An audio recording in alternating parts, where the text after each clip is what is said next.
¿Qué tal, amigos? Bienvenidos a una edición más de Firma la Podcast. Aloisio, ¿cómo estás? Pues bueno, tenemos ya finalistas en la CONCACAF Champions Cup. Se jugó la semifinal de vuelta entre Cruz Azul y Tigres. Y bueno, Cruz Azul salió adelante.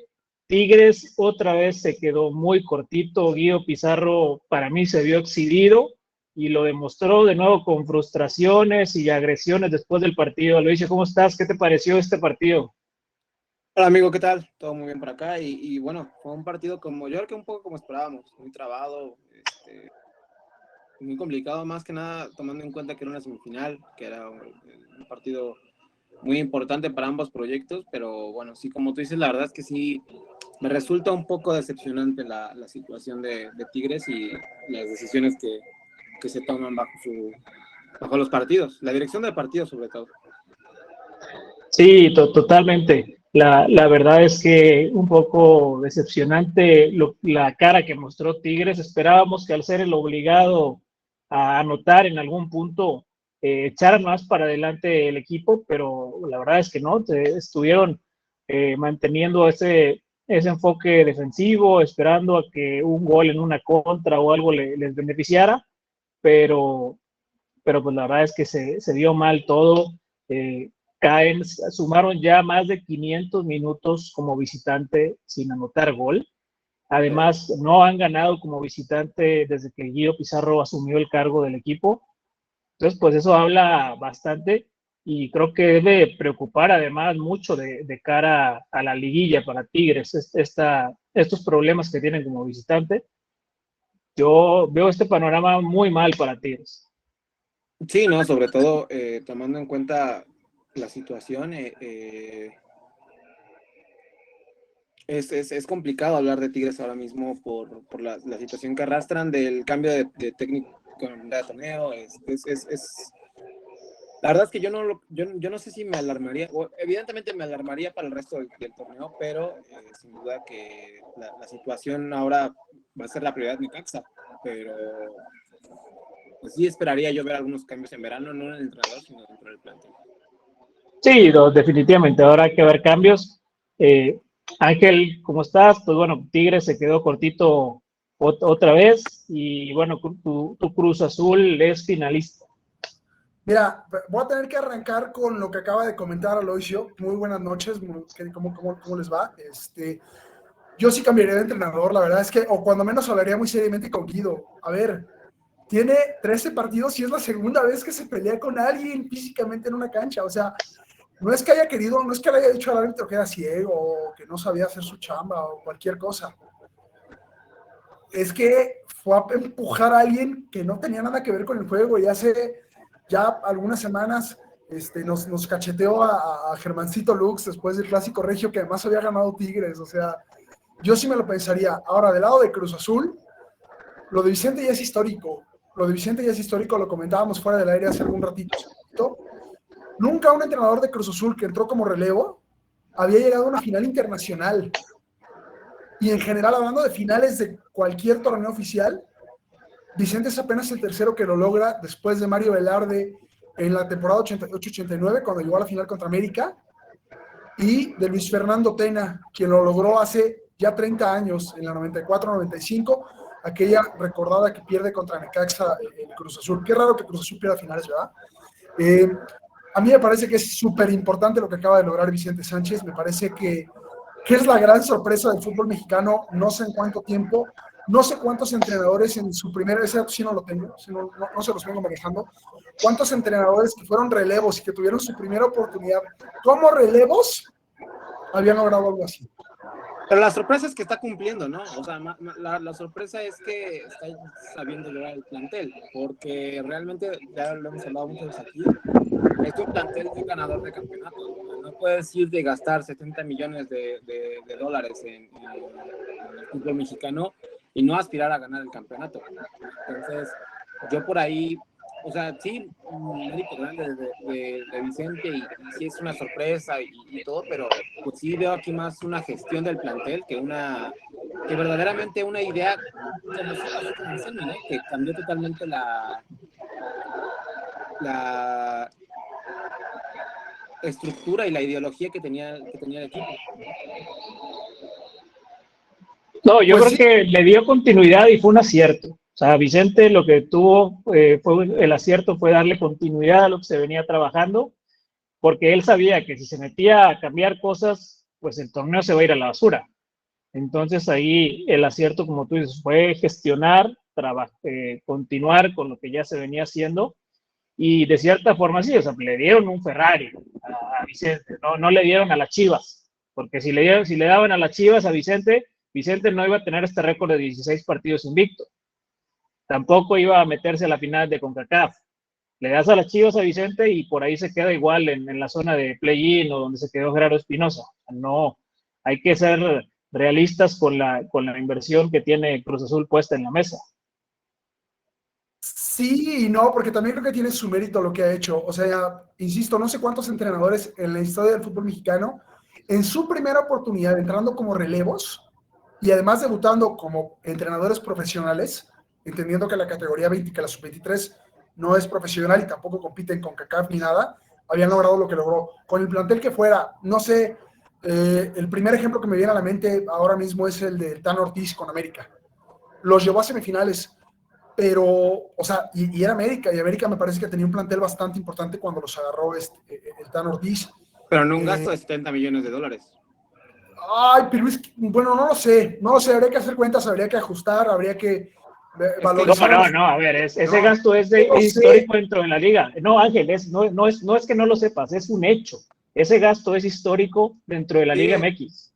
Sí, hemos hecho cierto research, cierta compilación de cifras. Y bueno, también sabemos que en el fútbol mexicano es raro hablar de cifras exactas, ¿no? Y de montos precisos. Sin embargo, pues la diferencia es considerable. Y más tomando en cuenta en los últimos tiempos. O sea, hemos tenido a Monterrey pagando $15 millones por Rodolfo Pizarro, pero hacen ese fichaje ya, no hacen 2 o 3 del mismo calibre. Cruz Azul se fue por Mateus Bogus, que costó, no recuerdo si 8 o 9. Se fue por Lucas Romero, que le costó otros tantos millones. Se fue por el Chiquete Orozco, que les costó, si no mal recuerdo, bueno, Fueron 12. Un intercambio. Y pues hay otros fichajes ahí por ahí que también han sido un impacto significativo en las cuentas de Cruz Azul. Que a ver, estoy de acuerdo contigo, o sea, no le estamos quitando mérito a Vicente. Vicente Sánchez evidentemente tiene No, se tiene que quedar, independiente a los requisitos esos que le puso la directiva, se tiene que quedar, eso es un hecho, pero tampoco vamos a abaratarle o a ponerle más facilito las cosas de lo que son, o sea, tenía cierta responsabilidad, así como somos de duros con Martín de Michelis a la hora de criticarlo, pues Vicente Sánchez también, a ver, tienes un plantel al que tiene que responder a cierta jerarquía por la inversión que tiene. Sí, sí hay o sea, podemos entender esa parte de la inversión, lo mencionaba Loisio de cualquier forma. Al fútbol mexicano ese asunto de las cifras, como dijo Messi en aquella noche de verano de 2016, no se le da. Mucho el tema de las cifras al fútbol mexicano. Los 15 millones de Pizarro creo que dicen bastante, pero tampoco es que estuviera jugando Cruz Azul contra Pumas, por poner un ejemplo de un equipo que tiene tanto en cuanto a nombres como en cuanto a inversión o subjetiva que pueda hacer esa inversión, hasta en lo que, o sea, no nada más en cuanto a los datos que se publican, sino en cuanto a si realmente son futbolistas que valen eso, porque eso lo podremos debatir durante horas y creo que no terminamos nunca, pero no es como que hubiera jugado una semifinal contra Cholos. Bueno, pero Ángel, no es culpa nuestra si Cruz Azul gastó 20 millones en el Toro Fernández y Giorgio Giacomakis. No, Giacomakis es otro. En eso estoy de acuerdo, ¿no? Y a Giacomakis, por donde se le vea, se le puede criticar porque no, mucho que digamos no han dado. Pero bueno, esa es otra historia. Ahora, también tiene su mérito y es lo que a mí me parece valioso de Vicente, la capacidad que ha tenido de gestionar a esa plantilla, porque es una plantilla donde además 2 futbolistas, al menos, 2 de los importantes, están, un día renuevan, otro día se van a Europa, otro día se quedan, otro día sí, otro día no. Y si bien no son los que más ruidosos hacen a nivel mediático, porque no son además gente de una personalidad brutal como a lo mejor podría ser Lucas Romero, pero pues todo el tiempo estar lidiando con ese ruidito interno de Charlie y de Lira tampoco es poca cosa. E insisto, es su primera experiencia como entrenador de un equipo profesional. Pasó de dirigir a Leonardo Sámano, o a Eric Gutiérrez, creo que se apellida, que tienen ficha del primer equipo, pero que normalmente juegan con la 23, a dirigir a futbolistas con una trayectoria y un nombre importante, como bien lo mencionan, en los que además el club, por lo que haya sido, gastó una cantidad importante de dinero. No pero a ver, yo lo veo también, tú dijiste, es ese punto que tú mencionas de su primera oportunidad, pues no tiene nada que perder. O sea, tener ya con esta rachita llegó a un punto él de la temporada en el que no tiene nada que perder. Él ya presentó y cualquier otro equipo de la liga lo va a buscar si Cruz Azul comete la estupidez de dejarlo ir. Entonces, Vicente Sánchez también ya está relajado de cierta forma, ya no tiene esa presión sobre los hombros de que lo tundan como entrenador si no gana, porque ya lo que él quería, que es ser entrenador de primera división, ya lo aseguró. Si no es en Cruz Azul, lo va a hacer en cualquier otro equipo. Sí, pero también pensemos en los fantasmas de Cruz Azul, en que donde se le llega a caer el equipo, aún sin, por ejemplo, Toro Fernández, que de acuerdo con el reporte del colega Víctor Díaz de ESPN, se va a perder la liguilla. Si a lo mejor no escoge bien al relevo de Willardita para la ida contra León, todo el mundo va a decir es que no es tan buen entrenador como parecía, y otra vez el típico entrenador de Cruz Azul y el típico entrenador de Cruz Azul, y lo van a liquidar. Eso evidentemente no le va a quitar el mérito de los 16 juegos que tiene invicto, pero tampoco me parece que sea poca cosa la presión, porque además está... yo no creo que lo van a liquidar. A ver, Anselmi le tenían una estatua en el club y lo idolatraban cuando hizo todos los fracasos. No ganó nada. No, y aparte, yo creo que sí estoy de acuerdo contigo, Ángel, que no jugó contra Necaxa, o no jugó contra Puebla, o no jugó contra Mazatlán, pero estos Tigres son una de las versiones más pobres que hemos visto en los últimos años. Y aún así, perdóname. Y peor manejadas, con el entrenador más balín que podían tener. Sí, pero también es un equipo que ha puesto plata. Con lo que acabamos de decir, con los 25 millones de... Sí, pero ¿cuándo la puso? A ver, Nahuel Guzmán llegó hace 10 años, Guiñac llegó hace 10 años, Carioca llegó hace 10 años. Sí, o sea, el último fichaje de Tigres fue Rómulo Suárez, que llegó de Sudamérica y llegó ante la evidente baja de Guido Pizarro y la ida del central, que no me acuerdo, se me falta el nombre, que se fue a Mazatlán. De Samir. De Samir Caetano. Pero yo no recuerdo otro fichaje de Tigres. Ficharon a Antuna, pero no fue un splash ya se quería alargar. O sea, la delantera de Tigres es Nico Ibáñez, Diego Lainez, Osiel Herrera, y en medio tienen un rompecabezas que nadie ha sabido armar con Gorriarán, con los otros jugadores. Gorriarán, Bruneta y el propio Rómulo Suárez. Que tampoco es que hayan pagado 2 pesitos por Gorriarán y por Bruneta, o sea... No, claro que no. Esos, de acuerdo, por ellos fueron bombazos, fueron los últimos que ha hecho la directiva de Tigres. Pero yo creo que pasamos de un Tigres que tenía mínimo a top 3 de jugadores en cada una de las posiciones dentro de la liga a un Tigres que tiene a piezas de calidad, pero no de las que tenía. Que tiene a Sánchez Purata, principal central. Ese es un gran signo. Entonces, pues, para ir pasando un poco al siguiente tema, yo creo que sí hay mérito de Vicente Sánchez, ojalá se quede, pero tampoco me parece tan espectacular lo que está haciendo. Más que nada, en palabras del mismo Tuca Ferretti, los partidos son más 70 de los jugadores, 30 del técnico, y sinceramente yo creo que así es, y yo creo que este plantel en especial yo tengo la sensación de que quiere demostrar que su éxito no era Anselmi, que su éxito no era Martín Anselmi, que su éxito son ellos. Mira, trayendo un poco a la historia, justo lo que mencionas, y como lo dijo La Volpe, cuando La Volpe estuvo en el Monterrey y trajo a Suazo, trajo a Llovi, trajo a todos esos jugadores y llegó a Bucetich a ser los campeones, después de que La Volpe perdió finales y liguillas y todo, y se fue. Y en el torneo, sí, con Udueña. Entonces, pues es justo lo que le está tocando. Al Selmi de Juan aceitadito, construido el equipo, un plantelazo, llega Vicente a culminar la obra, a poner el nombre en el trabajo de la escuela.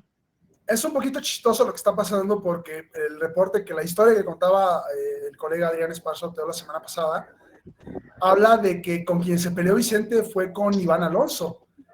Vicente se lo brincó literalmente, Iván Alonso quería traer a alguien más, y Vicente fue y habló con el mero, con Víctor Velázquez, con el presidente del club, y le dijo, oye, dame chance, ¿no? Y Víctor Velázquez dijo, bueno, sí, y Iván Alonso pegó el berrinche, y a quien está haciendo quedar bien con estos resultados, Vicente Sánchez, pues es Iván Alonso, porque es quien realmente trajo, por mucho que haya gestionado Martín Anselmi, la chamba de traer a esos jugadores, de firmar, de decir cuánto van a pagar y demás, pues fue de Iván Alonso y de Matías Cardacho, si no me equivoco, que hay una historia increíble que en su momento contamos de cómo fue que habló con la gente de Milan para fichar a Luquita Romero por módicos y llenos de asteriscos, porque fútbol mexicano, 3.5 millones de euros, me parece, o de dólares, pero bueno, más o menos ahí. Entonces, quien está haciendo quedar bien Vicente con todo esto que está haciendo, es el que lo va a terminar corriendo. No, yo creo que ahí, por mucho que Iván Alonso tenga poder de mando, Velázquez, si lo tiene bien ahí, no va por política, no va a hacer nada. Pero bueno, vamos al siguiente tema, que es precisamente un jugador de Cruz Azul que pues ha sido el único que ha sabido responder en la delantera tras tantas lesiones y bueno, es Ángel Sepúlveda, que ha encontrado su prime ya en una muy veterana edad, en un rol muy específico, porque bueno, no es el delantero más físico, no es el delantero más alto, pero es de la forma en la que juega este Cruz Azul, pues le beneficia mucho y ha aprovechado no lesionarse, que eso también es importante porque bueno, ni Jack Mike ni el Toro Fernández han estado disponibles y él ha estado ahí para anotar los goles importantes. Ayer cobra el penal horrible, el abuelo debió haber fallado, debió haber atajado ese penal. Sepúlveda lo cobró de manera espantosa, pero bueno, como con suerte delantero lo termina anotando. Pero bueno, no, el semestre que ha tenido, la verdad, es bastante bueno. Que no solamente pasa por un semestre, es cierto que ahorita es donde se nota más y el torneo pasado también se notó mucho por los resultados de Cruz Azul, pero lo de Sepúlveda es una locura. Justo revisando numeritos, desde que cumplió los 30 años, el tipo, con todo el que jugaba en Necaxa y en Querétaro cuando tenía cuando entró a los 30, ahora mismo tiene 34, sus números fueron a la alza de una manera muy llamativa. Los últimos dos, de 32 y 33 años, ha roto sus propias marcas goleadoras en un año futbolístico. Y es una locura, la verdad. Ayer, de hecho, ayer falló dos ocasiones clarísimas, aparte que el penal tendría que haberlo dejado una vez. Hay un mano a mano en el primer tiempo que se cantaba como gol, ahora sí lo falló. El mudo lo cantaba como gol, el mudo lo cantaba como gol. Pero, y sí, tiene su mérito no lesionarse, ya pasaditos los 30 años, porque sobre todo tú y yo, Nazario, sabemos que las rodillas no son nuestras mejores amigas a esta edad, y un movimiento en falso. Yo también juego. Sí, no, bueno, saludos a Henry Martín también. Pero tú estás en tus 20 no hay tanta bronca. Uno ya a nuestra edad no se ha ido caminando, bajando una escalera mal calculada, cargando ahí algo, una mochilita, un súper aguas. Y tiene mérito no lesionarse a esa edad, es un poco cuidado, es un poco suerte, valdría mucho la pena que poder escuchar alguna declaración en ese sentido del cuate. Y sí, ha respondido en parte porque ha tenido más oportunidades, pero también cuando no las tenía respondía. Hay que acordarse de lo que pasó en el torneo que llegó en la Apertura 23, cuando Cruz Azul era un reverendo absoluto desastre. Fue el último interinato de Joaquín Moreno, el bombero por excelencia de Cruz Azul. Llegó de Querétaro porque había que llegar, porque había que cubrir un hueco, y listo, llegó a medio torneo y por poco terminó campeón de goleo, fue un escándalo. Entonces no es de ahora lo de Sepúlveda ya va para 2 años completos siendo el 9 de Cruz Azul, por más que me lo han ninguneado, porque efectivamente no es ni el delantero más físico, ni el más técnico, ni el más rápido, ni el más fuerte. A veces parece que ni siquiera es el que tiene más gol, pero está ahí, ha sido el goleador del equipo. Sí, ha aprovechado los momentos, es una especie de Omar Bravo que mete una de cada 3 o 4, necesita un volumen importante de jugadas para estar haciéndose presente en el marcador, pero afortunadamente, como dijimos, Cruz Azul se la genera. Creo que es justamente eso lo que mencionas, el estilo de juego precisamente de Vicente Sánchez le hace mucho bien al Ángel Sepúlveda, al Ángel del Gol, Ángel Sepúlveda, precisamente porque muchas de las jugadas que vemos, o de lo que yo he visto del Cruz Azul de Vicente Sánchez, es cargar el balón de un lado de la banda, ya sea con Rotondi o con Nacho Rivero, y luego meter centros, y el centro o te lo gana Sepúlveda, que tiene buen remate de cabeza, o te gana mínimo el rebote que lo termina metiendo Rotondi, lo termina metiendo Farabelli, lo termina metiendo y muchas veces también usan esa misma amplitud de campo para tirar centros bajos, centros a media altura, sí. Centros rasos, que Sepúlveda los anticipa y define. Es acá el tema con Sepúlveda, yo creo. Hoy leí una entrevista que le dio Humberto Valdés a la edición mexicana del Diario AS, y decía que Ángel Sepúlveda encontró una madurez que a lo mejor no tenía antes, por la razón que haya sido, entorno, compañeros, profes, por lo que haya sido. ¿Tú sí compras ese apodo que le puso Antonio Valencia en el Querétaro de Sepurruni? No, porque además, para empezar, Rooney fue la carrera de Rooney fue un poco lo contrario a la de Sepúlveda. Rooney disputó una Eurocopa creo que a los 17, 18 años en la edición de Portugal 2004, y Rooney, conforme se fue haciendo más grandecito, las rodillitas se le fueron tronando de a poquito, y terminó pues no de muy buena manera su andar en el fútbol como jugador profesional. Sí puede tener algunas características este cuate medio chonchito, medio potente, que sabe dónde ponerse, pero la inteligencia, híjole, estoy tratando de hacer algún tipo de memoria. Futbolistas que sean tan listos para saber dónde ponerse, aunque después hagan un desastre con el balón. Pues es que Javier. Sí, no, pero Ciudad. Me refiero a Ciudad. Sí, no, Javier, el Chicharito es el delantero más inteligente que ha tenido el fútbol de este país, cuando menos en 30 años. Pero que lo hayan sabido además hacer en esta etapa de su vida, ay, no sé, probablemente Nazario, el Matador Hernández. El Matador, que es un late bloomer, o Aldo de Nigris, también con Suazo, pero digo, no hay muchos. Sí, si te quieres ir. Ajá. Sí, o sea, es que, bueno, ya es una edad muy, 34 años, 32, 33, te tienes que ir a un Peláez tal vez, ya en sus 98, 99, pero...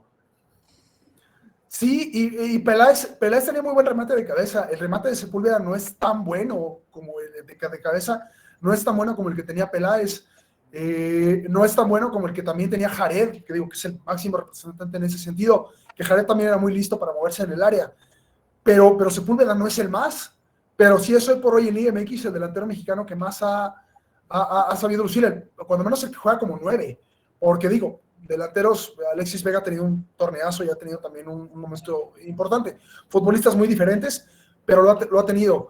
Yo creo que sí, probablemente Matador Hernández, me acuerdo a lo mejor un poquito de lo que hacía el Ramos Sosa en Necaxa, en su momento importante con... Sí, ya, avanzada carrera. Pero bueno, viendo todo esto, pues realmente ahora que Cruz Azul enfrentará a Vancouver Whitecaps, que Whitecaps no va a contar con Sebastián Berhalter, el armador de juego del equipo, por tarjetas amarillas de manera increíble, y bueno, y que no se sabe si realmente se va a jugar en CU o CONCACAF va a aplicar la de quiero dinero y quiero mandar el partido a Houston.